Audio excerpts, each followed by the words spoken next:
Alright guys, we're back with some more fantasy baseball content, and in this video, I'm going to help you go through your waiver wires so you can pick out the best and most important players to add to your teams. We're getting real close to playoff time in most fantasy baseball leagues, so every single player that you add or drop now has added importance. We're past most trade deadlines as well, so grabbing guys who are available is really probably the only way you can make your teams better this time of year anyway. And this is a packed waiver wire episode.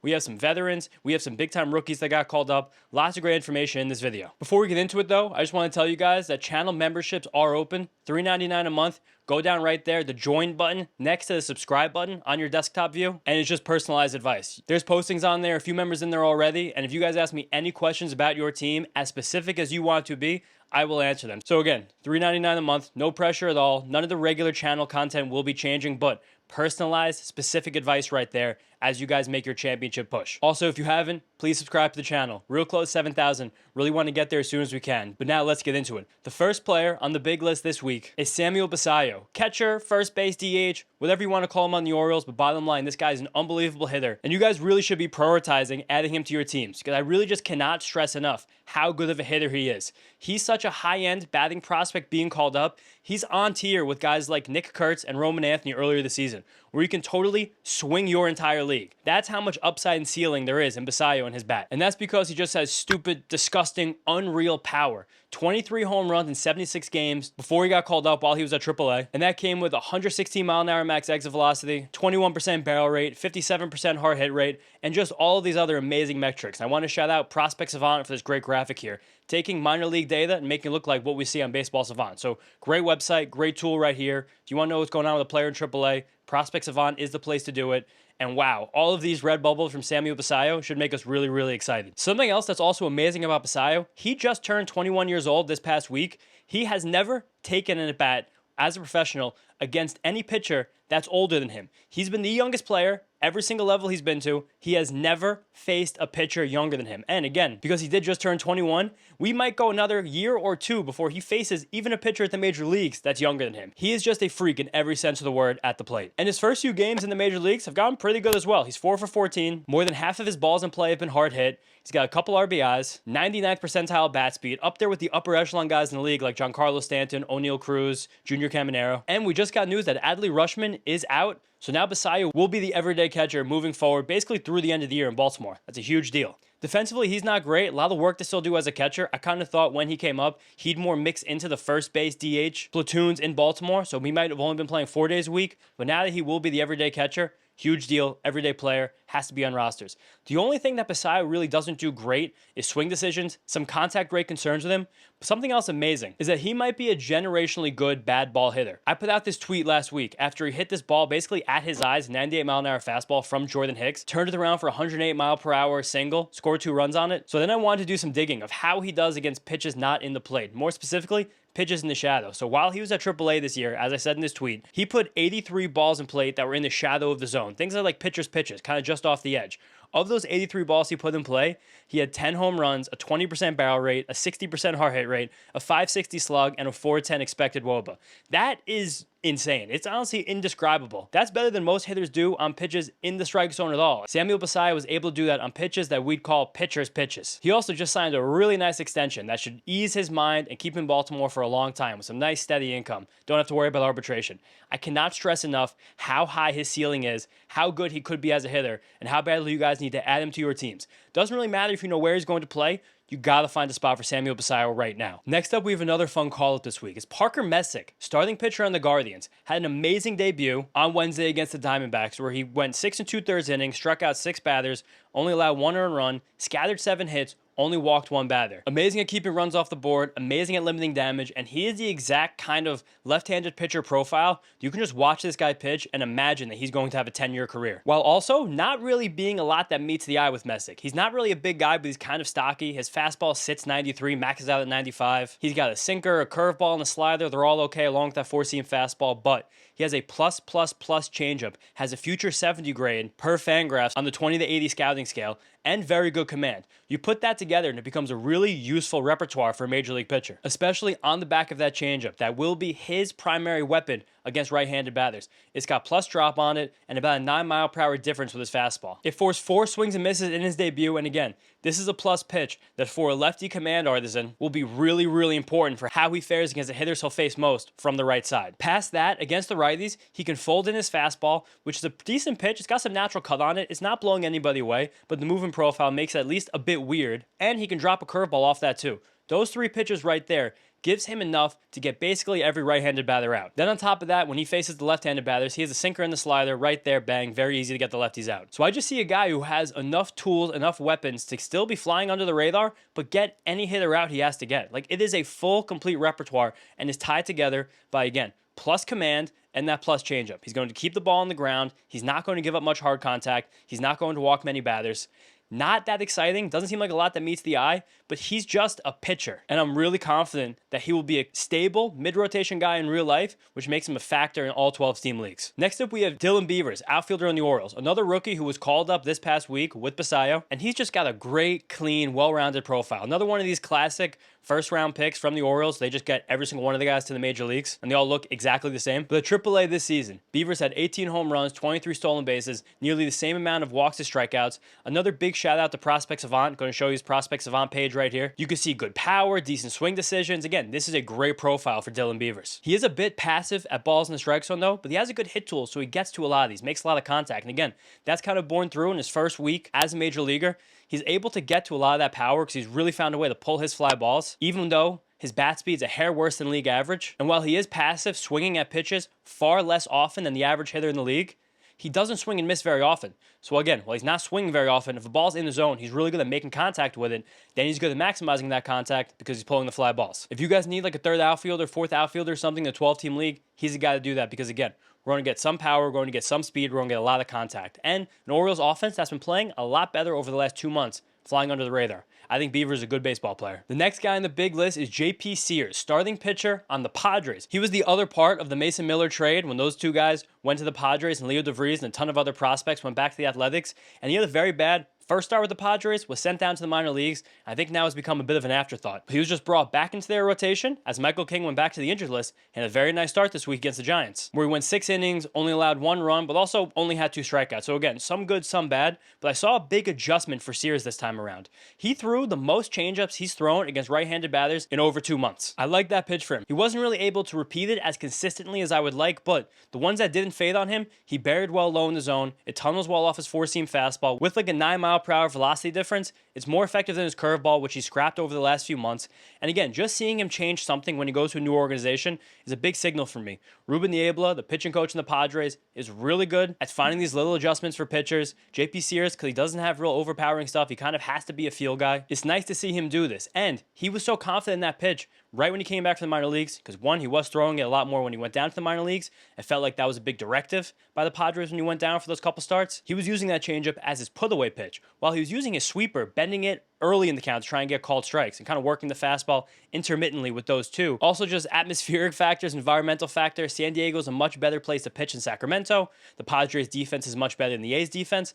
I like Sears as being a kind of sneaky guy at the back of rotation right now. Play matchups with him, stream matchups with him. You probably get better results than you got over the last few months. And now the last guy on the big list this week is Brett Baty, second baseman, third baseman on the Mets. I think this is a record for the most times a player's appeared in these waiver wire videos this year. This has to be Baty's 4th or 5th time being mentioned in the big list. He's just having a breakout season. I don't think enough people are talking about it, especially outside the Mets sphere. He really has not stopped hitting. Over his last 30 games, he has an 800 OPS and 6 home runs. Over his last 9 games, he has 4 of those home runs and 1,100 OPS. Really been on fire of late, which also included a mammoth 450-foot home run this past week against the Washington Nationals, where he hit upper deck home runs in 2 straight games. The guy's power is insane. And on top of that, if you just zoom all the way out and look at Baty's season as a whole, he really started terribly. I've talked about it a lot. He went like 0 for 20 to start the season. Didn't even get a 3-ball count until he was like 10 games into the year. Got sent down to the minor leagues for a brief spell. Since he came back from the minor leagues, he has a 750 OPS, 15 home runs, and 5 stolen bases in 81 games. That right there, that's a 30 homer, 10 steal pace over a full season. Doing that for half a season to me tells me that something has really clicked with Beatty. And while it's clicked at the plate, he's playing really good defense at third base. He's holding his own at second base. That versatility has really helped him find tons of playing time on this Mets roster. He's now fully in an everyday job, just proving to be much more consistent than Mark Vientos and Ronnie Mauricio, who he was kind of competing with for playing time. He still has near top of the league raw power. His swing decisions are improving a good bit while incrementally. He is chasing less. He's been a bit more passive. Sometimes needs to find that range of how passive versus how aggressive he should be. But it's really all just coming together for Beatty. He's a great player to have on your roster this time of year because he can fill in middle infield, he can fill in corner infield. Third base and second base are the two weakest positions right now in fantasy baseball, so it's very nice to have a guy that can do both of them and be better than a league average hitter. All right, now that's the end of the big list, but just like I do every week, I'm now going to have some breakout sections for you guys that play in shallow leagues, guys that play in deep leagues. I'm going to have a stash list because every single prospect in the world's being called up right now, and a quick check on some closers around the league whose values might be changing. But first up, some players that are not rostered enough in shallow leagues. I'm using ESPN rostership rates for this, because I think a lot of you guys who watch these videos play in ESPN leagues, and I'm going to start out with two that are so obvious it kind of hurts. Shea Langoliers, 87% rostered, Nick Kurtz, 77% rostered. These are like two of the best hitters in baseball right now. Langoliers has 11 home runs this month alone. He's one of the best catchers in fantasy baseball. I don't even know the 13% of you guys that aren't rostering him. Same goes for Nick Kurtz. He's like one of the best hitters in all of baseball. It's kind of like him, Aaron Judge, Shohei Ohtani, Kyle Schwarber over the last 3 months. He is swinging fantasy baseball leagues. He might be like a second-round pick, first-round pick in some fantasy drafts next season. The power is that prodigious. You got to get Nick Kurtz on your rosters. Then we got Sandy Alcantara, 40%. I think Sandy's turned the corner. Last 2-3 starts been really good. You can see the emotion he's been pitching with lately as well. The command of the curveball and the changeup are back specifically. I'm way back in on Sandy. Sandy could be a really sneaky ad this time of year. Then we got Ramon Laureano, 32% rostered. He has a 900 OPS. He's playing every day. There's no reason for that 32% figure. Noelvi Marte, a guy I've been telling you about all season, 31% rostered. He was riding an 11-game hitting streak earlier this week. He's now been playing the outfield, has gotten outfield eligibility. He's a monster. Get him on your teams, please. Past him, Brenton Doyle. I've been telling you guys in the last few videos about Rockies hitters. They have a 6-game road trip that started on Friday. Then they have a 10-game homestand right after that. That 10-game homestand right there, you want every single Rocky you could imagine on your roster. I think Doyle headlines that because he's been blazing hot over the last few weeks, really saving his full season stats. He's definitely a hot, cold kind of hitter with a lot of swing and miss in his game. But while he's hot, especially playing at home, want him on your roster badly. Same with Jacob Marcy. He headlined this video last week. The guy's just doing everything under the hood. That makes me think that while the counting stats will not continue to be this good, he is absolutely a 10, 12-team viable player. And then two guys flying under the radar. Jameson Taillon, activated off the IL last week, had a really good start. 17% roster is too low. And Dalton Varsho, he's hitting the cover off the ball right now, getting to crazy power, lifting it, pulling it. I know the batting average is not going to be good for my rotisserie league players, but while Dalton Varsho's hot right now, you definitely want him on your teams. Now here we have the stash list, guys who are working their way back from injuries or guys in the minor leagues who could get a shot at some point this season. So first, a bunch of guys who are going on rehab assignments right now. Aces like Pablo Lopez, Cole Reagans, Chris Sale. You're probably looking at the next few weeks, all of these guys come back. So I don't know if anyone dropped them in your leagues, but if you can get even like 3 or 4 starts of 8 production towards the end of the season, it's definitely worth it. Then you have Nick Lodolo and Kyle Bradish both coming back this week. I'm much more bullish on Lodolo. He just missed a few weeks because of a blister problem. He was pitching like one of the 30, 40 best pitchers in baseball before he went out. Bradish, I'm a little bit more trepidatious on. It was a full year off for Tommy John surgery. I don't know how much the Orioles are going to push him. The rehab stint was kind of hit and miss in terms of effectiveness, but we'll see what happens with him. And then Jack Caglianone. I know the results were bad, but the power is amazing, so he's going to get another shot to play every day, probably towards the end of the season. He's probably back this week.